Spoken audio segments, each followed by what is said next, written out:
Hi, this is Ram Gopal Verma and congratulations to iDream for reaching 1 million subscribers. మా నాన్న అంటే నాకు మర్చిపోలేని ఒక జ్ఞాపకం అని. అంటే నా ఫీలింగ్ ఏంటంటే సామాన్యంగా అందరూ అమ్మ గురించి మాట్లాడతారు. ఇప్పుడు అమ్మ 9 మాసాలు మోస్తుంది, కంటుంది, మనని పెంచి పెద్ద చేస్తుందని. కానీ మన నాన్న వేలు పెట్టుకునే నడుస్తాం.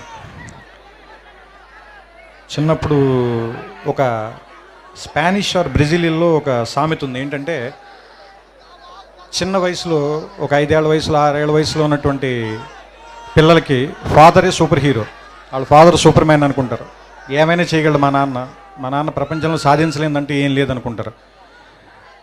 వాడు స్కూల్కి వెళ్ళి వాడికి ఒక 10 ఏళ్ళు అంతా వచ్చిన తర్వాత ఇంకా వేరే వాళ్ళు ఇంకా డబ్బున్న వాళ్ళ ఫాదర్లని లేదా ఇంకా బాగా పెద్ద పెద్ద కార్లు ఉన్న వాళ్ళని వీళ్ళని చూసిన తర్వాత మా నాన్న అంత గొప్పడు కాదేమోలే, మా నాన్నకంటే గొప్పలు కూడా ఇంకా చాలామంది ఉన్నారేమో అనిపిస్తుంది. అదే ఒక 15 ఏళ్ళు దాటి 18 ఏళ్ళు అవి వస్తున్నప్పుడు నాన్న సిగరెట్ కాల్చొద్దురా, లేదా బాగా చదువుకోరా, రాత్రిపూట ఇడ్లీకి ఇంటికి రారా, ఇలాంటివన్నీ చెప్పినప్పుడు మా నాన్న ఏంటి బాగా నసదొబ్బుతున్నాడు, చేదస్తాం అనుకుంటాను, మా నాన్నకి సరిగ్గా తెలియదు అనుకుంటా బతకటం, అందుకని ఇలా అయిపోయాడు అనుకుంటాడు. వీడికి ఒక 20 ఏళ్ళు 25 ఏళ్ళు వచ్చి ఒక అమ్మాయిని పెళ్లి చేసుకున్న తర్వాత ఒక ఫ్లాట్ రెంట్కి తీసుకోవటం, ఉద్యోగం చేయటం, నెలాఖరికి వచ్చేసరికి అప్పులు చేయాల్సి రావటం, బిల్స్ కట్టాల్సి రావటం, ఇలాంటప్పుడు నాన్న మనం మరీ అనుకున్నంత వేస్ట్ ఏం కాదనుకుంటే బాగానే మేనేజ్ చేసినట్టున్నాడు 4 పిల్లలు. కానీ మనకి దీనమ్మ ఇంకా ఒక్కడిని కూడా కనకుండానే ఇంత కష్టంగా ఉంది మనకి అనిపిస్తుంది.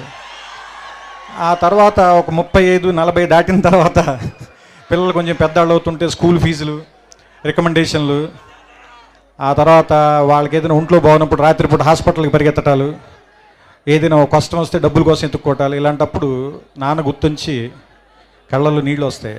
అయ్యి బాబు ఇన్ని కష్టాలు పడి మన అందరినీ పెంచి ఇక్కడ దాకా తీసుకొచ్చాడని. కానీ మనం అది చెప్పేసరికి చాలామంది నాన్నలు ఉండరు, చచ్చిపోతారు. అందుకని నా ఉద్దేశం ఏంటంటే నాన్న బతికుండగానే మనందరం థ్యాంక్స్ చెప్దాం. మన భారతీయులందరికీ కూడా భాషతో సంబంధం లేదు. మన భారతీయులందరికీ కూడా ఒక డే అనే దాని మీద పెద్ద నమ్మకం లేదు. ప్రేమని ఫిబ్రవరి 14 రోజున మాత్రమే ప్రేమించి ఆ తర్వాత ఆడపిల్లని చంపేద్దాం, వాళ్ళ మీద యాసిడ్ పోసేద్దాం, అలా కాకుండా జీవితాంతం ఆడపిల్లని ప్రేమిద్దాం, తప్పేం లేదు. అలాగే అమ్మను కూడా సంవత్సరంలో ఒక రోజు ప్రేమించి మిగతా అన్ని రోజులు కంచాలు విసిరేసి తిట్టటాలు అవి కాకుండా అమ్మని జీవితాంతం ప్రేమిద్దాం. అలాగే నాన్నను కూడా ప్రపంచంలో సంవత్సరంలో 365 రోజులు ఒక రోజు కాకుండా 365 రోజులు గుర్తించుకున్నాం. అంటే నా ఉద్దేశం it's an vote to father. ఎందుకంటే ఫాదర్స్ సరిగ్గా గుర్తింపు లేకుండా మిగిలిపోయిన ఒక పాత్ర అనిపిస్తుంది నాకు, కావ్యాల్లో కానీ నాటకాల్లో కానీ సినిమాల్లో కానీ. అంటే అమ్మని డ్రమటైజ్ చేసినంతగా మనం ఫాదర్ని ప్రపంచం ముందుకు ఎక్కువ చూపించలేకపోయామా అని అనిపిస్తుంది. కానీ ఫాదర్ నుంచే కదా మనం వారసత్వం కూడా తీసుకుంటాం.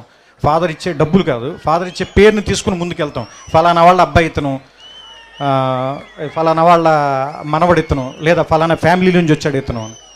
సో అంటే ఫాదర్ దగ్గర నుంచి మనం ఇన్ని తీసుకున్నప్పుడు, ఫాదర్ దగ్గర నుంచి మనం సంస్కారం తీసుకున్నప్పుడు ఫాదర్కి తిరిగి మనం ఏమి ఇవ్వగలం? కృతజ్ఞత. ఫాదర్ కృతజ్ఞత కోరి మనం పెంచడు కదా, మరి ఏమి ఇద్దాం? ఒక జ్ఞాపకంగా గుర్తుపెట్టుకున్నాం, మర్చిపోవద్దు. మనం అతనికి చెప్పాల్సిన అవసరం కూడా లేదు. ఎందుకంటే ఫాదర్ మనం తిరిగి థ్యాంక్స్ చెప్పాలని కోరుకోడు. చిన్నప్పుడు ఆయన భుజాల మీదే నుంచుని ప్రపంచాన్ని చూస్తాం, ఆయన వేలు పట్టుకుని నడక నేర్చుకుంటాం, ఆయన ఒళ్ళో కూర్చుని చదవటం నేర్చుకుంటాం, ఆయన ఒళ్ళో కూర్చుని ప్రపంచాన్ని చూడటం నేర్చుకుంటాం.